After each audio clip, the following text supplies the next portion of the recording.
درندوں کے خلاف بد دعا، دشمن کے خلاف بد دعا۔ آئیے اس دعا کو تجوید کے ساتھ لفظ با لفظ خوب ٹھہر ٹھہر کے میں لفظ با لفظ پڑھوں گا، آپ نے میرے ساتھ اس کو دہرانا ہے۔ آئیے سیکھتے ہیں۔ اللہم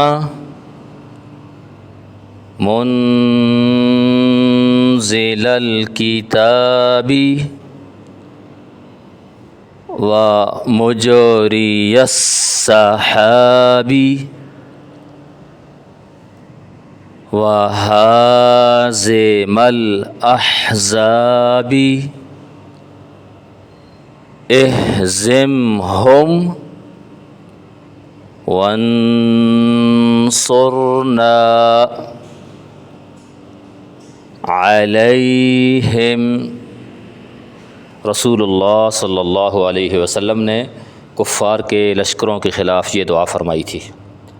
اے اللہ، کتاب کے نازل فرمانے والے، بادل بھیجنے والے، دشمن کے لشکروں کو شکست دینے والے، ان دشمنوں کو شکست دے اور ان کے مقابلے میں ہماری مدد فرما۔ رواہ البخاری، اس کو امام بخاری رحمہ اللہ اپنی کتاب میں لائے۔ تو آپ اس کو پڑھیے، سیکھیے اور آگے اس کو پھیلائیے۔ جزاک اللہ خیر۔